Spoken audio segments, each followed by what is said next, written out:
पहा नवीन एपिसोड्स एकदम add free.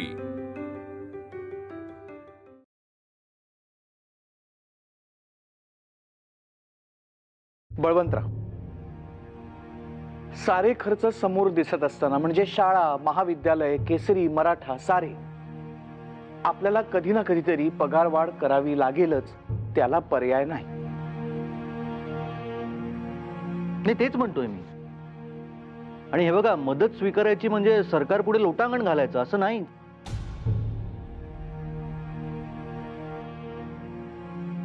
Balwantrao, Gopalrao, आणखी एक मुद्दा तुम्ही ध्यानात घ्यावा। तुमच्या दोघांच्याही डोंगरीच्या तुरुंगवासानंतर साऱ्या लोकांची सहानुभूती आपल्या बाजूची आहे। त्यामुळे लोक स्वतःहून मदतीचा हात पुढे करतायत। सरकारनं जर आत्ता आपल्याला मदत करायची ठरवली तर संस्थानांच्या मनातला किंतु जाऊन संस्थान देखील सढळ हस्ते आपल्याला मदत करायला मागे पुढे बघणार नाहीत। विचार करा। हा मुद्दा माझ्या ध्यानात आला नव्हता। मला वाटतं या मुद्द्यावर आपण जरा सविस्तर विचार करायला हवा। गोपाळराव, नामजोशींचं म्हणणं मला पटतंय, पण पुढील अडचणींची कल्पना येईपर्यंत आपण कुठल्याही निर्णयापर्यंत पोहोचू नये असंही मला वाटतं। हे बघा मंडळी, माझं इतकंच म्हणणं आहे, जर का आपल्याला पुढे जायचं असेल, प्रगती करायची असेल, तर सगळंच ओझं स्वतःच्या खांद्यावर घेऊन कसं चालेल? प्रगतीचा असा विचार करायला आपण काही व्यापारी नाही आपटे। नाही, व्यापारी मी। थांबा थांबा थांबा, मग काय करावे म्हणता आकरकर? या चर्चेतून आपण कुठल्या निष्कर्षापर्यंत पोहोचू असं मला वाटत नाही। हे पहा, आता चार डोकी एकत्र येऊन काम करायची म्हटल्यावर मतमतांतरे ही आली। दुसरा काही पर्याय आहे का? या अशा चर्चेतूनच आपल्यात एकवाक्यता येईल। शाळा सुरू करताना, केसरी, मराठा सुरू करताना सुद्धा आपण एकत्र असं एकदिलानं काम केलं, खांद्याला खांदे लावून काम केलं, म्हणूनच इथवर आलो ना, होय की नाही? यापुढे असंच घडेल।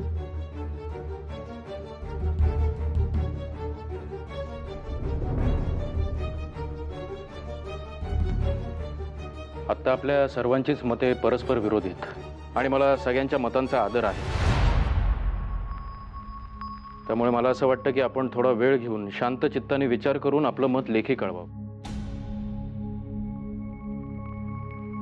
मग बघू कशाचा कौल जास्त आहे। एक मात्र खरं, बहुमताने जो काही निर्णय होईल तो सर्वांना मान्य करावा लागेल।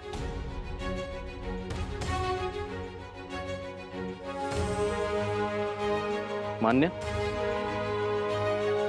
ठीक आहे। नामजोशी, आपटे? मान्य। धन्यवाद।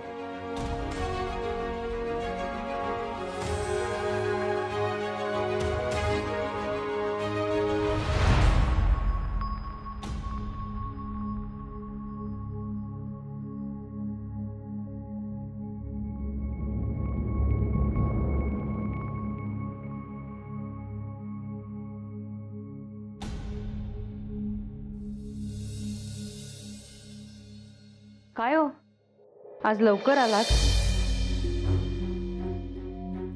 बरं वाटत नव्हतं म्हणून। तुमचं आहे ना स्वतःच्या तब्येतीकडे काही लक्षच नाही बाई। मग तब्येत बिघडणार नाही तर काय? तुम्ही विश्रांती घ्या, मी तोवर भाताचं बघते। नाही, राहू दे जरा, मी थोडा वेळ शांत बसतो, मग बघू। काय हो, काय झालं? काही बिनसलंय का? कसला विचार करताय एवढा तुम्ही?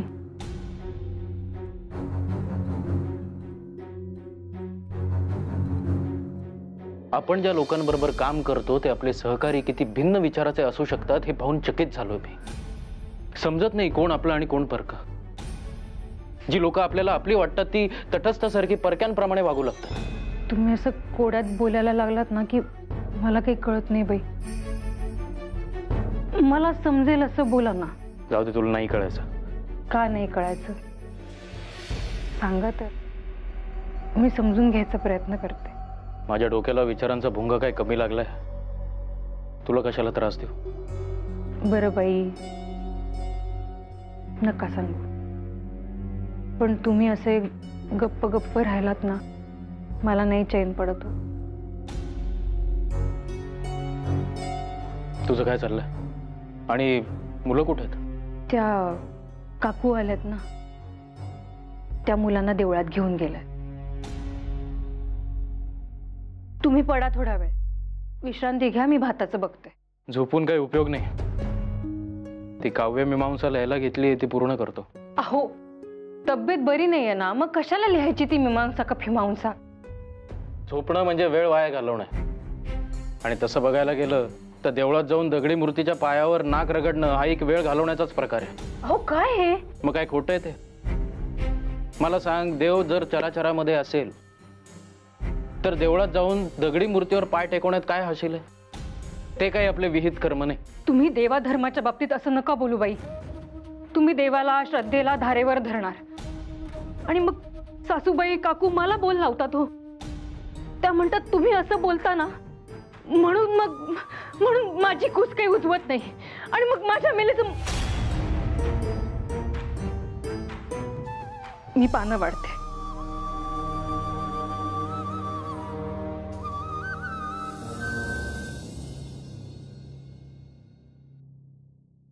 बळवंतराव,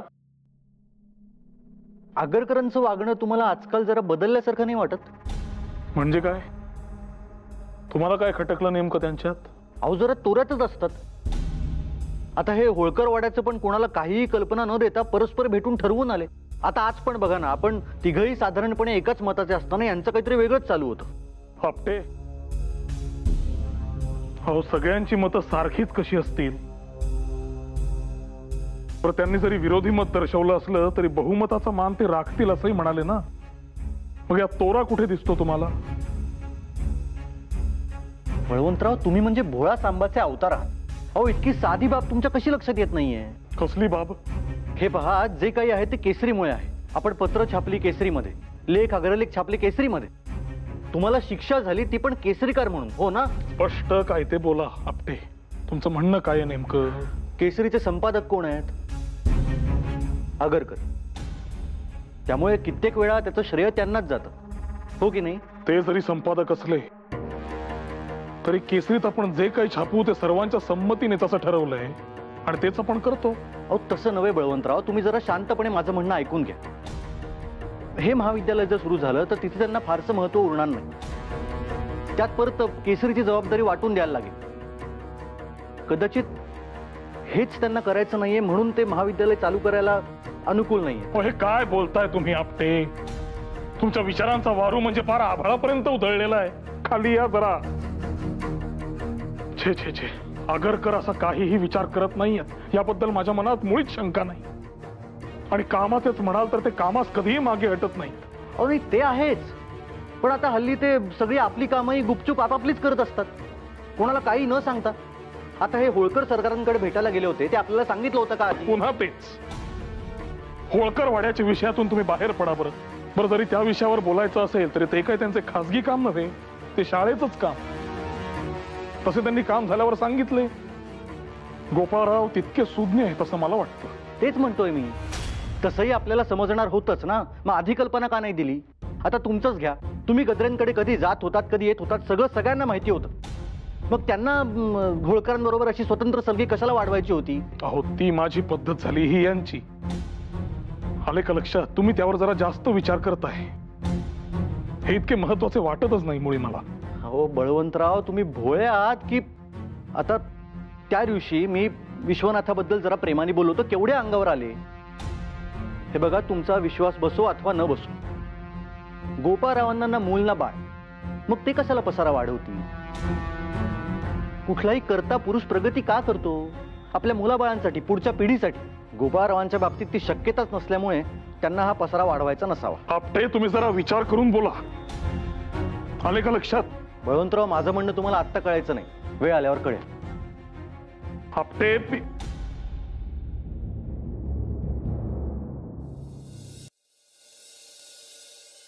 नमस्कार आगरकर. कसलं एवढं वाचन चाललंय आणि ते देखील पोथीचं? पोथी कसली? सगळ्या पोथ्या समुद्रात बुडवायला निघाल्या त्या बाई. कोण? रमाबाई डोंगरे. आता तुमच्या पितृसत्ताक पद्धतीत काय हटतंय? पतीचं आडनाव हेच पत्नीने लावायला हवे. मग तसं असेल तर बंगाली मेधावी हे यांच्या पतीचे नाव. आता तुम्ही डोंगरे म्हणा, नाही तर बंगाली म्हणा, नाही तर मेधावी म्हणा, तुमच्यावर आहे. गोपाळराव, त्यांच्या पतींना म्हणजे मेधावींना लवकर देवाज्ञा झाली म्हणे, पण बाईंनी पती पश्चात आलवणात न जाता, केशवपन न करता त्या ठामपणे आणि खंबीरपणे उभ्या राहिल्या. आणि नुसत्या खंबीरपणे उभ्या राहिल्या एवढंच नव्हे, तर 7 समुद्रा पलीकडे प्रवासासाठी देखील निघाल्या. पण काय हो गोपाळराव, आपला धर्म समुद्र ओलांडणं नाकारतो, निषिद्ध मानतो.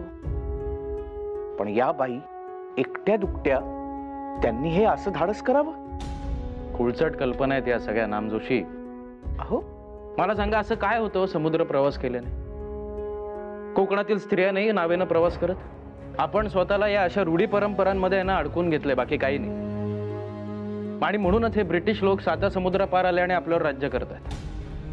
गोपाळराव, फारच थेट बोलता बुवा तुम्ही. अहो, पिढ्यानपिढ्या सुरू असलेल्या परंपरा आहेत या, त्याला काही एक अर्थ असेलच की नाही? मग तसं असेल तर तर्कावर घासून त्याची चिकित्सा करा.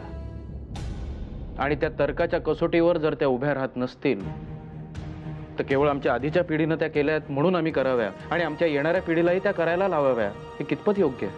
आगरकर, प्रत्येक गोष्टीत तर्क आणून कसा चालेल? आणावाच लागेल नामजोशी, आणावाच लागेल. उद्याचा प्रगत भारत जर आपल्याला नव्या जाणीवांसहित उभा करायचा असेल तर तर्कानेच वागायला हवं. ही बुरसटलेल्या विचारांची जळमटं काढून टाकायला हवीत. त्याला खूप मोठा काळ जावा लागेल गोपाळराव. एका रात्रीत होणारं काम नाही ते. आणि काय हो, ऐकतो ते खरं का? रमाबाईंनी ख्रिस्ती धर्म स्वीकारला म्हणे. नाही म्हणजे सगळीकडून तशा बातम्या कानावर येत आहेत म्हणून विचारलो. कितपत तथ्य आहे त्यात? आता हे त्यांनी स्वतः येऊन इथं सांगितल्याशिवाय कसं कळेल? किंवा मग इंग्लंडच्या राणीनंच तसा जाहीरनामा काढायला हवा, नाही का? इंग्लंडची राणी कशाला काढते जाहीरनामा? तिच्या मागे काय एक काम आहे? काय हो आगरकर, तुमचं काय मत? अग्रलेख लिहिणार का यावर? लिहायला तर हवाच नामजोशी. इतकी मोठी घटना आहे, त्याची दखल घ्यायलाच हवी. म्हणूनच हे पुस्तक नव्हे, पोथी वाचतो. चालू द्या तुमचं.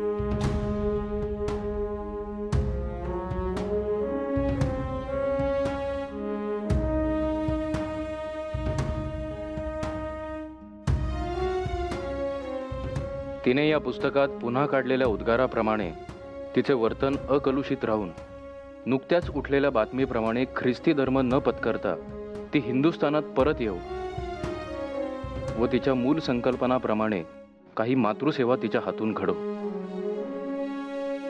परंतु ही आमची इच्छा कितपत सफल होईल याची आम्हास बरीच शंका आहे.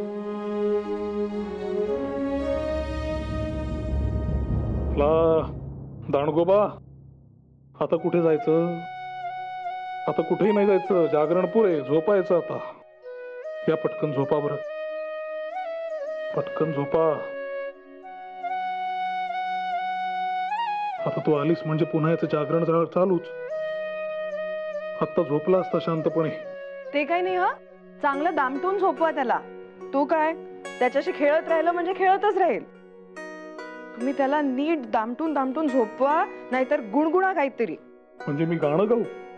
हो, गाणं कुठे म्हटलं मी, काहीतरी गुणगुणा असं म्हणतीये. आई काय म्हणतीये? मला काही ते जमायचे नाही. मी गाणं गुणगुणलं तर रात्रभर असंच टक्क जागा राहील हा.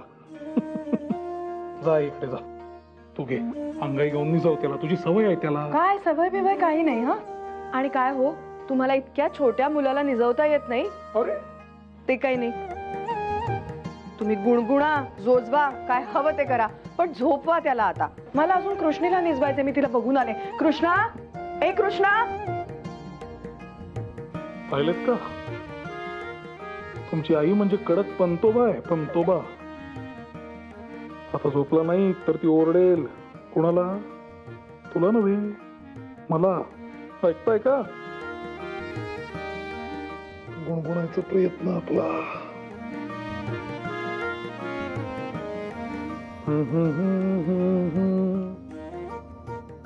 काय हो, झोपला नाहीस की काय अजून? झोपतोय कसला? जागा तो जागाच होय की नाही? बरं तू घे खरोखर. या. काय चाललंय? झोपायचं नाही म्हणजे काय? हा, चला आता. तर कृष्णी आहे कुठे? तिला आणत नव्हतीस? हो, पण ती निजली वहिनींच्या जवळ. आता रात्री जर भोकाट पसरलं तर देतील ते आणून माझ्याकडे. आता आईकडे छान झोपा. आले का लक्षात? कृष्णीताई झोपली, आपण अजून जागे कसे? उशीर किती झालाय? गुरुजी, आता यावेळेला कोण? हा दिनानाथचा आवाज आहे. हा येत्या वेळी काही ना काही कामं काढतो.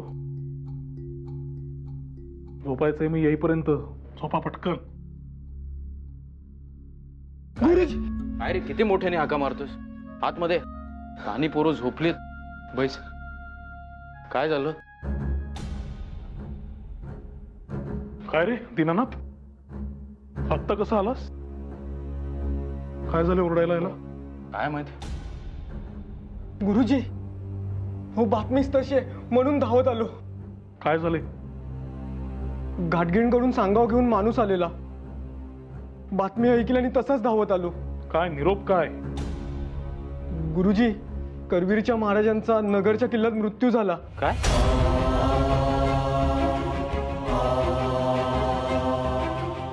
त्यांनी पत्र दिले. गुरुजी, ही बातमी सगळ्यांना कळवायला हवी ना? जा. बळवंतराव, काय लिहिलं पत्रामध्ये?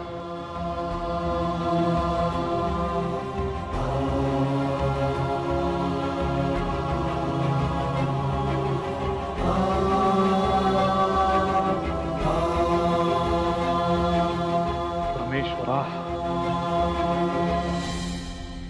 ज्याची भीती होती तेच झाले. नगरच्या किल्ल्यात छत्रपतींचा मृत्यू, तोही हा असा. एका आईला न्याय मिळवून देण्यात आपण असमर्थ ठरलो. न्याय पण मिळाला नाही आणि अंतही असा झाला. बळवंतराव, मला राहून राहून राधाबाई साहेबांच्या मनस्थितीचा विचार. आपण भेटायला जायचं का त्यांना? छे छे छे. त्यांना त्यांच्या पुत्राला भेटता येत नव्हते तेव्हाच त्यांची कशी तडफड झाली होती तुम्ही पाहिलेत ना. आता तर छत्रपती अनंताच्या प्रवासाला निघालेत. कोणत्या तोंडाने सामोरे जायचे त्यांना? माझ्यात तरी हिंमत नाही बुवा. बळवंतराव, याबाबत आपण वृत्तपत्रामध्ये लिहूया. महाराजांचा मृत्यू कसा झाला हे सामान्य जनतेलाही समजायला हवं.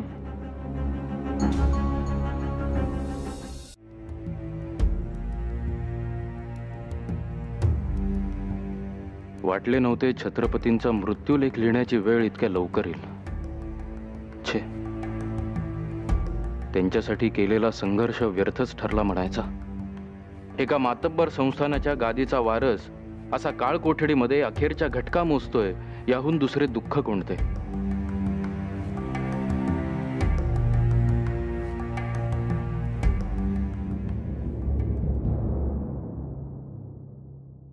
आम्हास तर या प्रकरणाची इतकी किळस आली आहे की थोडा अन्याय शिक्षे वाचून जगात राहिला तरी फिकीर नाही. पण त्या हतभागी राजाच्या संबंधाने या ग्रीनचे नाव पुन्हा पुन्हा आमच्या कानी येण्याचे टळले तर फार नामी होईल. आता झालेल्या गोष्टींचा काथ्याकूट करण्यात काही फायदा नाही. पुढे काय करावे याचा नीट विचार केला पाहिजे. आता जो दत्तक घ्यायचा आहे तो बराच मोठा झालेला मुलगा घेतला म्हणजे तो वेडा आहे किंवा नाही, पुरुष आहे किंवा नाही, आई पाहिल्याबरोबर चौताळतो किंवा नाही वगैरे गोष्टींची नीट चिकित्सा होईल. थोडासा निबर असा मुलगा पाहून घेतल्यास काहीसा खाष्ट व अडाणी मिळेल खरं, पण मग त्याला घोड्याचे चाबूक खाण्याची किंवा वाढलेल्या प्लीहेवर दाब बसल्याने डोळे पांढरे होऊन प्राणोत्क्रमण होऊ लागले असता तीर्थोदकाऐवजी ग्रीनच्या हाताची विस्की पिण्याची पाळी येणार नाही. ते कसेही असो, परंतु 25 डिसेंबरची ती काळ रात्र, अहमदनगरच्या किल्ल्यातील करवीर महाराजांचा तुरुंगवास, जवळ माया ममतेचे कोणीही नाही.